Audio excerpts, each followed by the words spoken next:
the three collieries. Dorton, Bain and Seaham always drank together and socialised together. This is a great community spirit, you know, and Seaham, there's no question about it, was tip-top the community spirit. In fact, it's the same now. The community is good.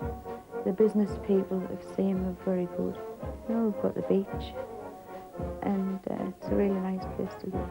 Nice people.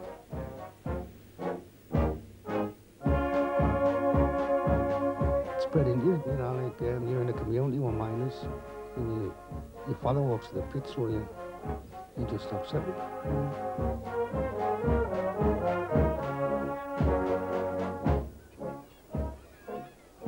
The place seems to be in my bones. Although we're a coaly town, we're not like many coaly towns. The three pits and the docks are all living monuments of vanished industrial ambition.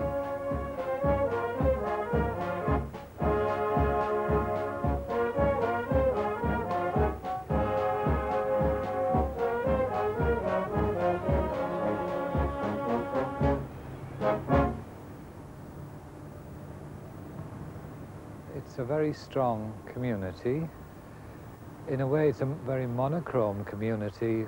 The people are 80% from the same type of council estates. I find them very blunt people, people who will share with each other, people who will care for each other, and they do so in many ways, so it's really very rewarding being alongside and with them in my ministry here. It was founded by the mine owner, the Londonderry family, and at that time I think they were quite community conscious, and they built a school, they built a place for the leisure, the Conservative Club across the road, and they built various churches in the town.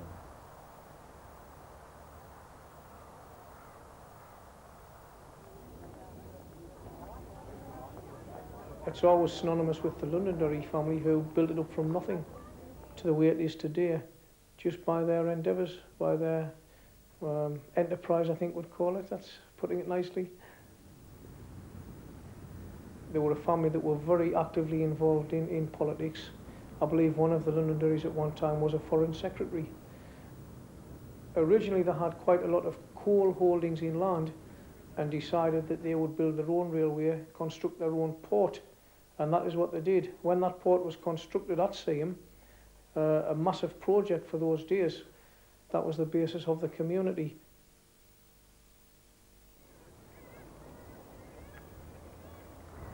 In 1828, when the foundation of the harbour was first laid, 7,000 people were gathered on the cliff tops here to watch the Marquis of Londonderry and his wife Frances Anne, their family and friends, laying the foundation stone just below us here. It took 3 years to complete the harbour. The first coals came down a railway line which they'd built from their inland collieries at Rainton on the 25th of July, 1831, to be loaded onto the brig Lord Seaham and so out with the first load of coals. As time went on, they sold their holdings in central and western Durham, eventually sank the collieries at Seaham, and of course you then got the present day Seaham evolve, which was totally dominated by the three Seaham pits.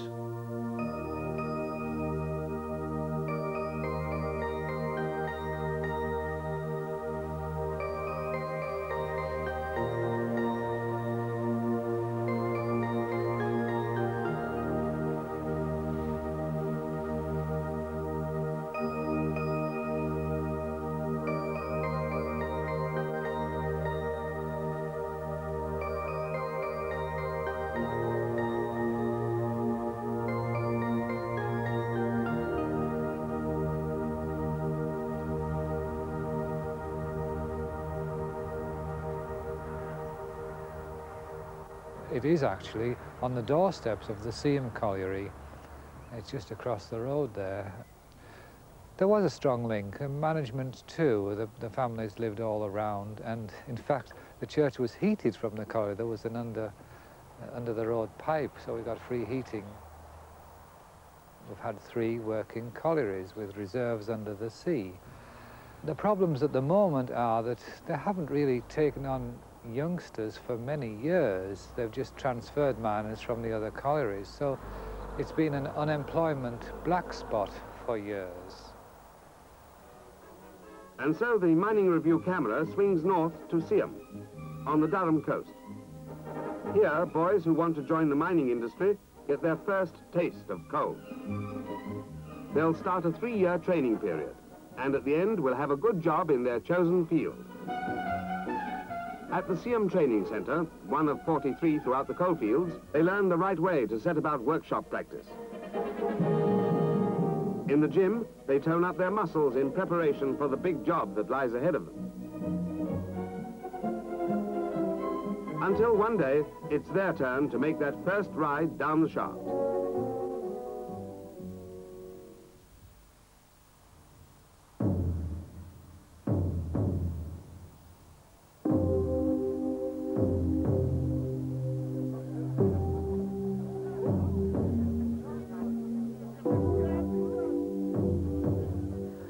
In '72, they said that they were going to drive a drift from Bean Tempest to Seaham to draw the Bean Tempest coals. Seaham as a union said that that was an amalgamation and they didn't want it. British Coal said it wasn't. The coals came up with Seaham. Then we came around to about 1978 and they said, we don't need 2 managers now, we only need 1. So we said again, this is an amalgamation. They said, no, no. Then it started to get called Bean Tempest Seaham Combine. 85 after the strike, they told us they didn't need our coal. So they didn't say they were closing Seaham, they said they were rationalising it. And before we knew where we were, all the men were down from Seaham to Bean Tempest in March of '87.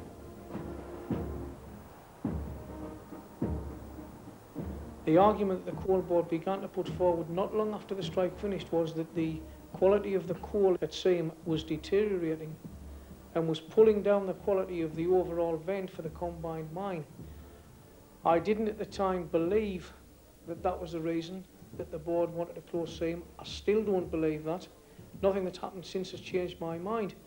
The union put forward an alternate plan, but the board poo-pooed the idea. It became increasingly obvious that they were just wanting a rundown in capacity, a rundown in the workforce. The closure was publicised in a broadsheet which the colliery manager gave to the workforce at the colliery, outlining their proposals that the combining would only result in the loss of 47 jobs. British Coal gave the workforce categoric assurances that indeed the reserves that were being left at the same end of the combine would be returned to within 3 years. It's now 2.5 years since the closure of the same colliery. The job losses are in excess of 300, and there has been no developments whatsoever in relation to returning to those reserves which were abandoned during the course of the amalgamation of the 2 collieries. We lost an 8 years mining at Seaham, which was given our youngsters, so we'll see in the 20s at least, jobs for 8 years till there was maybe the economic climate like picked up again and there was something else for the youngsters. But we've lost that mine now. You know, there was a lot of loyalty to Seaham pit. And there was a lot of business people, a lot of miners' sons and daughters, you know, fought it. You know, my family, there's 4 generations of them worked at Seaham Colliery. That was the direct influence on me. The other side of it, I didn't believe in the attitude of the system at the time and the way they were going about doing that particular closing of Seaham Colliery. Unfortunately, with British Coal, I would think now you're about as good as your last shift. And if you had a good shift last shift, you're all right tomorrow. If you had a bad shift, I think just about threaten you with closure. I can understand and indeed support the hostility and anger that the board's proposals have generated here in the northeast. Almost in every coalfield in Britain, you hear the Geordie accent, and your parents, your relatives, were the industrial gypsies of the 50s and 60s, moving out to fresh pastures, seeking employment, a determination to look after their own, to look after their families. Those options of that earlier period are no longer available.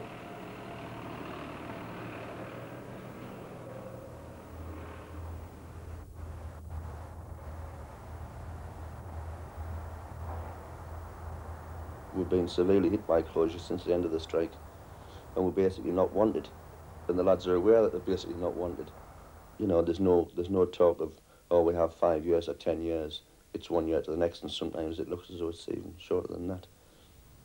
If you were to go back since the start and the sinking of the pits and just try to imagine the amount of money that the coal from Seaham that it's produced, you know, Seaham should be a fabulously wealthy place, and it's far from that. The money's being used in London and abroad, and being taken out of the community rather than put in. There's been a great deal of exploitation of Seaham in the past.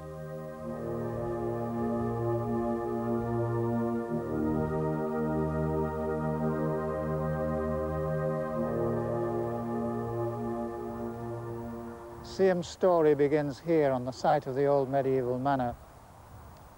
In 1792, the mill banks were in occupation, and at that time they demolished the old manor house and built the central part of Seaham Hall, which we see today.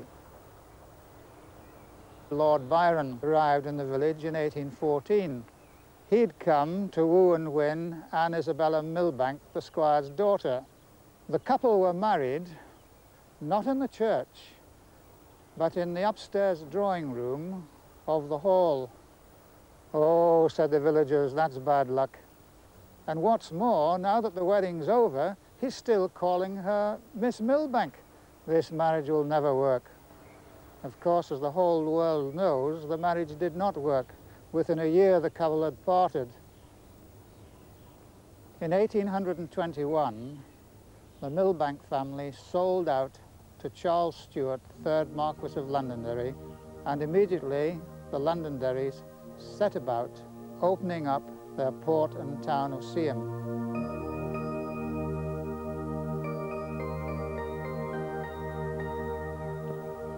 Baron Charles Stuart had large estates at Mount Stuart near Newtownards in Ireland.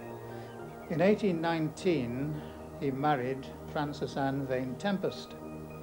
She was County of Durham's richest heiress.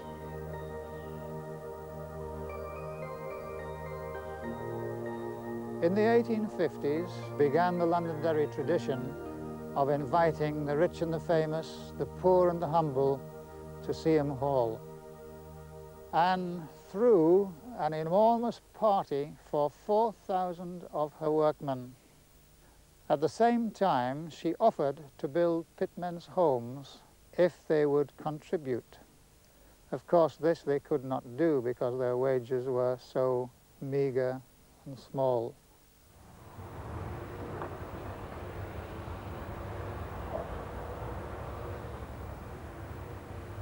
Well, they're still saying it's just mothballed. It's, you know, it's a funny sort of mothballing. I drive past it every day down the wharf, and I didn't realise that there were so many buildings missing till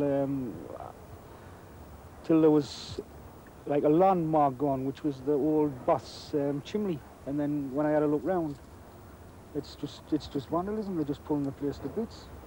I mean, there was 200 jobs there. Them 200 jobs is gone.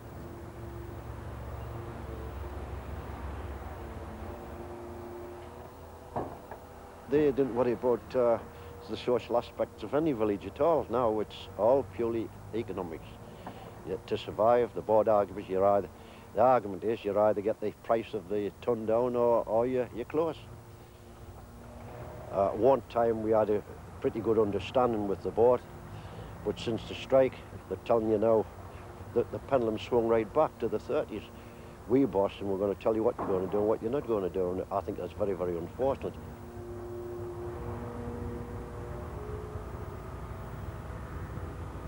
Seaham Colliery was a big pit. When I first started, it was in 1934, and the first shift overman took me in by to where my father was working. When the overman shouted my father out, "Come out here and see what I've got here." And then my father looked over. I couldn't see him for the sweat and the dust, the black dust on him. All I saw was the whites of his eyes. And that was my first experience down the pit, and I thought to myself, good gracious, I hope I haven't got to go through this all my life. Terrible it was. I'll never forget it as long as I live.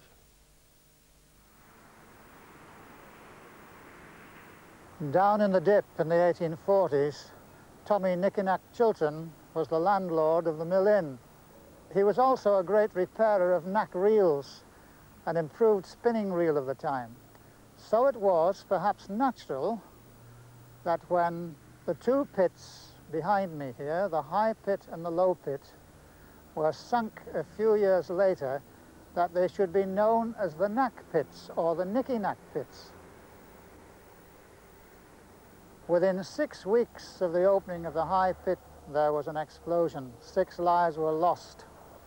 Charlie Halliday, the youngest victim, was only 10 years old. There were 6 further explosions in the next 28 years.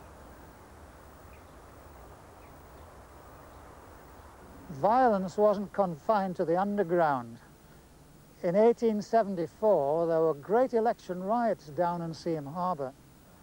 And towards nightfall, the rioters came up the Colliery Road and ended up at the Mill Inn. Landlord Wells had a gun. He fired 23 shots at the rioters. Happily, they all went over their heads. 3 years previously, there had been great trouble at the pit because of the pernicious yearly bond which tied miners to their owners, whether they worked or not. That same year, an explosion in the pit had cost the lives of 26 people. So discontent was simmering in the town. Now, on election day, the miners were still not allowed the vote. Not being householders, they had no vote.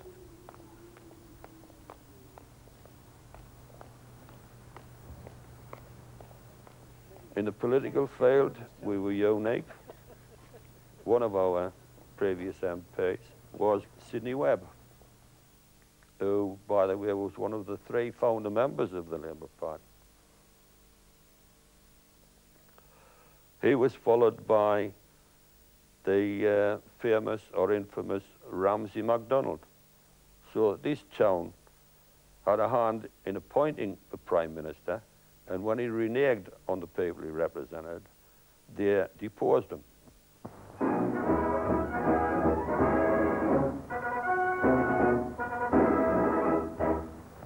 On nomination day, the Prime Minister meets his opponents for the first time. So they all have to be present at the returning officers' headquarters and hand in their papers. Well, hello, how are you?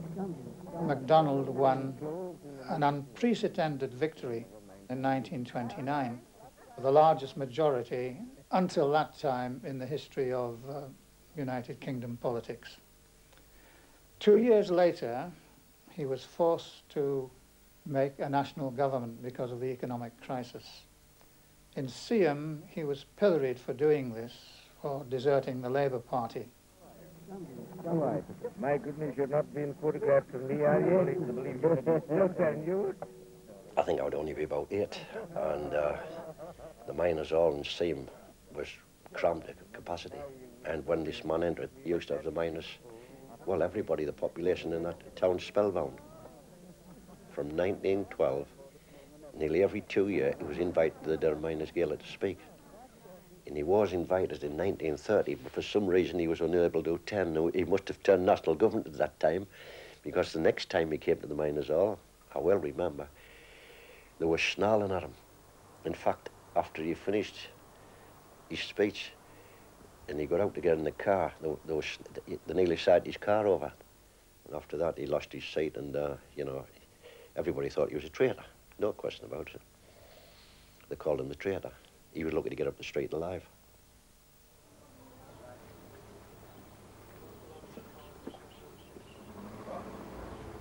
Well, there's not the fervour and all that used to be in the old days.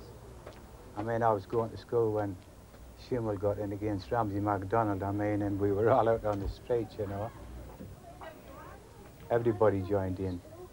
And if you Tory lived in the street, Tory, well, you weren't very acceptable to the rest of the people, like.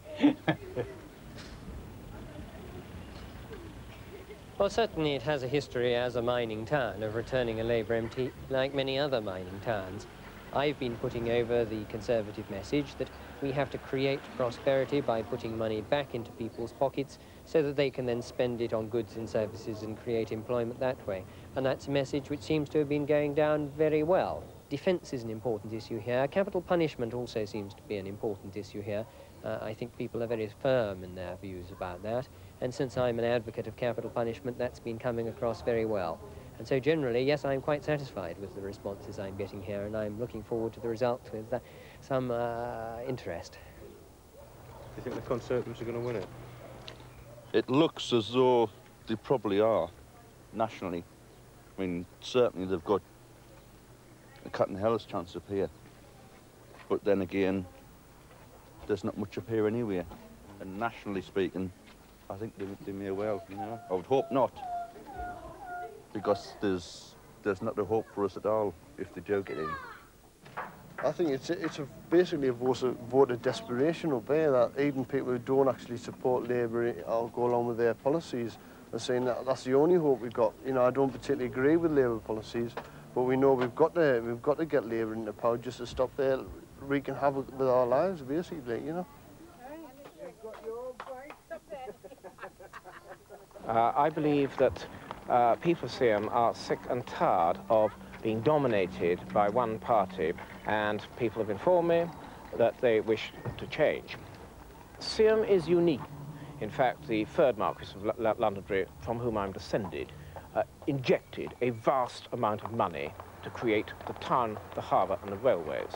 It is clear that by 1990 there is likely to be no further mining within this area, other than Dordon and Easington. It is imperative that we start now to find jobs for people. Well, I come from a miner's family, and his family crucified my ancestors, and there's no way I would ever vote for Londonderry, no way. I can remember, this is a quote from Londonderry himself, the 26th strike. I don't care how much miners' blood I spill, I will not be defeated in this strike. Now, if he's proud to be part of that, the best of damn luck.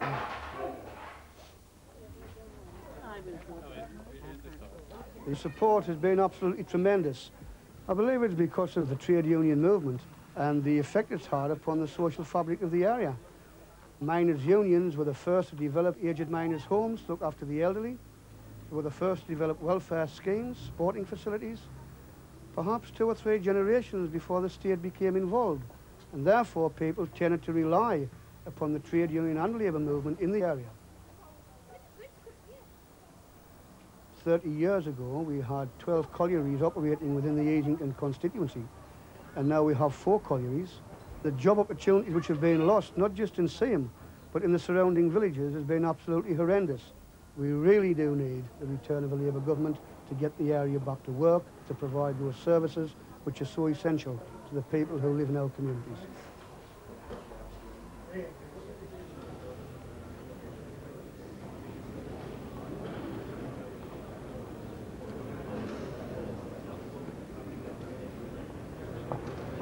Although nationally some of the results have been disappointing, it looks almost certainly as though we've increased the majority substantially, as have a number of other neighbouring constituencies.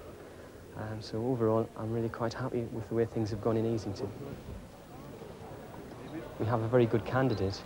John's always been very much involved with the mining union. He came from the colliery at Merton and rose to leader of the district council. So he's a figure of some note in the district.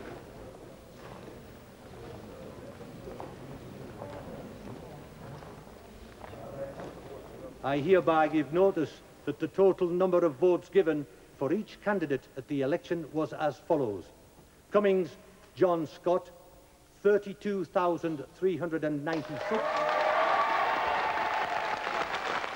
Lord Morpeth, 7,447. Perry, William John, 7,757. And that the undermentioned person has been duly elected to serve as the member for the said constituency, John Scott Cummings.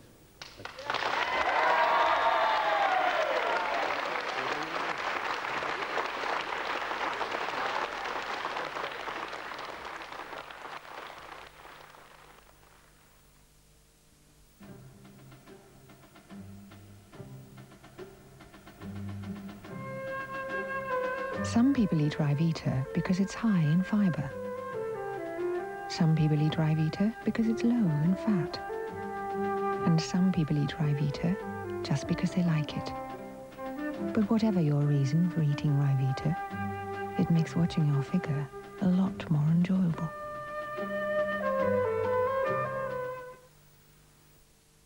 Extra, extra, read all about it. Colourvision will give you this 14-inch colour TV absolutely free when you buy this 51cm Fastex Toshiba TV for only £399. Plus this Ferguson LCD remote control video for only £289. All three for only £688 or £16.99 a month, APR 32.1. Colourvision in Middlesbrough, Newcastle and Sunderland. May the glass in Ross be a good glass. May the windowsills of Winchester shine. Motherwell. The walls of Birmingham, white, green of pea and ham, and the skirting boards of pine have a long line. So brush in and decorate this land with the best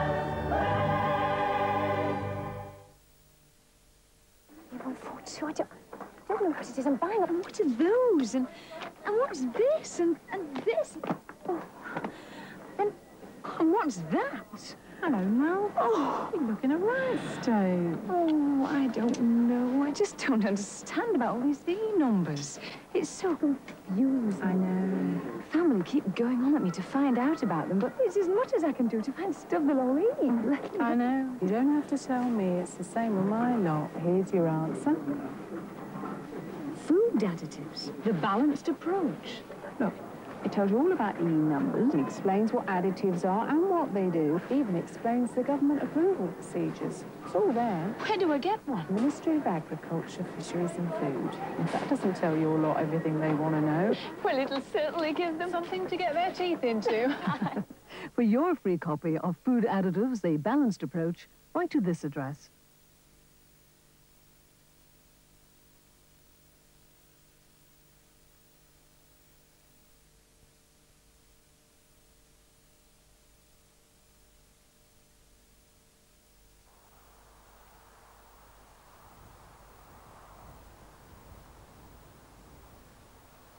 Well, absolutely delighted and very, very proud indeed to have been elected with such a handsome majority. To represent the area I have a great deal of love for, and an area in which I've lived all of my life. Seaham, of course, is only 2 miles away to the east. Obviously, we are very, very close as neighbours into marriage, and so the links have been forged and have been very strong since the sinking of the various collieries. Merton was sung between the years of 1838 and 1843. So it's rather remarkable that today we are standing in front of the pit, which is celebrating its 150th anniversary. It was one of the largest collieries in Europe, and at the turn of the century would have been employing around 3,000 to 3,500 people. I left school in 1958 at the age of 15. And started to serve an apprenticeship as an electrician at Merton Colliery. Having given 29 years, you really do leave too much of yourself behind, not to still think very fondly about your working life at the pit. You have good times with the gaolers, and tragic times, the death of good comrades. All goes to make a feeling of a love-hate relationship with the colliery. And I'm sure this is indicative of miners right throughout Great Britain.